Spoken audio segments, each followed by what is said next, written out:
guys, what's going on? Welcome to my new channel, Southpaw. So today I'll be breaking down, giving predictions, and looking into the fight on the Barboza vs Chikadze fight night. Now looking at this card, there are two fights that I want to look into.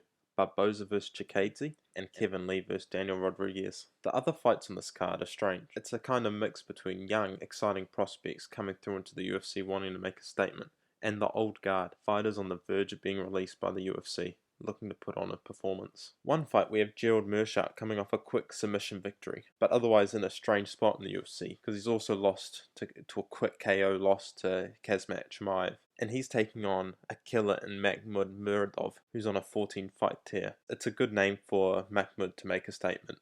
On the other side, we have Sam Alvey, who's 0-5 from his last 6, coming across Wellington Turman, who's suffered back-to-back KO losses. Both guys need to come out strong and show what they have. I see a night of blockbuster fights. Names may not be there, but these guys will put it on. Now let's get started. I'm really looking forward to this one. Kevin Lee vs Tyrone at welterweight. Kevin Lee is a known advocate for the 165-pound division, and after missing weight in his last fight 17 months ago against Charles Oliveira, he's making the jump up a weight class against an up-and-comer Daniel Rodriguez, who is 5-1 in the UFC and has made a good start to his career, only losing in a close fight to Nicholas Dalby, where Tyrone actually outstruck Dalby by 30 strikes. It'll be interesting to see Kevin Lee in welterweight, as he was huge for the lightweight division and coming up against the big welterweight in Tyrone, who hits hard. Kevin Lee is a perfect example of an all-round fighter. He can strike, wrestle, he'll roll with the best on the ground, and in his last contest he has been willing to stand more and more as he improves, but I feel like in this contest he'll want to get on the inside, clinch, take D-Rod to the ground and make him work his gas tank. D-Rod does all his work on the outside, distance striking down the middle, lots of jabs, 1-2s, and leg kicks. He does a really good job of sticking to the game plan, picking his opponents apart. This is also his key to his 84% takedown defense, as at a distance he can read shots early and move. D-Rod will come into this and try to be aggressive against a smaller Kevin Lee and use his power and his jabs to bully Kevin out. But a big hole in D-Rod's game is he doesn't mix up his shots. He will continuously hunt for the head of his opponents from range and throwing leg kicks. With Kevin Lee showing a tendency of gassing out in the later rounds of his fights, D-Rod will benefit from investing in the body shots early and coming up to the head as he throws combinations well. Kevin Lee has experience against top level fighters where he shows he can compete and belong with the best, but he loses focus in fights. He ditches his game plan and makes mistakes where it has costed him several times on the ground. He is also coming up against a hungry Daniel Rodriguez, looking to make a name off him, and is very active. This is his third fight in 2021, with Lee taking a year and a half off. My prediction for this one is Terminator Kevin Lee.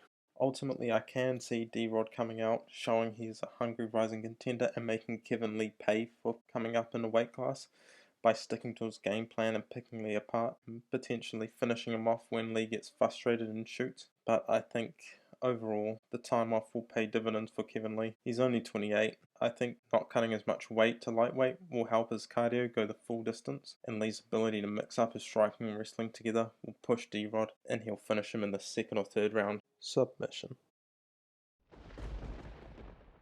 Now let's go to the main event.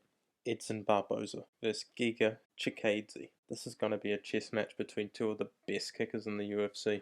Number 9 ranked Barboza down at featherweight. I still can't get over how big this man is. Veteran in the UFC, 25 fights and still improving. Against the number 10 ranked Giga Chikadze, a world champion kickboxer. Also huge for this division.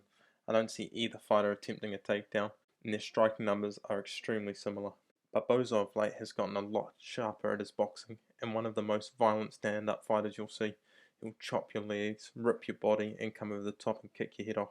Coming in with this experience, this would be a good fight for him to mix in wrestling and throw Chikadze's offense. Use the clinch on the cage and make Giga work, as he is still new to the MMA game, coming from kickboxing. Giga Chikadze is slower than Barboza, but slightly more technical and precise with his shots. He will try set up his southpaw body kicks and condition Barboza to drop his guard so he can come over the top. He may struggle doing this, as Barboza will come in and chop him like a tree, as he did in his last fight against Shane Burgos. This will slow the movements and stance switching. Giga also has good feints and is able to plant traps to get Barboza to throw so he can counter him. My prediction for this fight has changed multiple times over the past few days, but I've ultimately picked Giga Chikadze. If any fight recently has been a pick'em, it's definitely this one. Both guys have clear pathways to victory, and it comes down to whoever's able to stick and achieve their game plan before the other one. I see this being a drawn-out decision, going the distance with Giga able to slow down the pace and play his game. For those wondering, my prediction for the Jake Paul-Tyrone Woodley boxing match on the weekend, I've got Jake Paul by knockout, with Tyrone's striking in MMA was helped by his wrestling. He was a background wrestler, so he used that to threaten takedowns and then come over the top with a right overhand, which is where he got most of his knockouts. And in the later stage of his career, he relied on that right hand way too much. I see him in this fight relying on his right hand. He'll probably sit back and just wait for Jake Paul to open himself. I think Jake Paul is just a better boxer.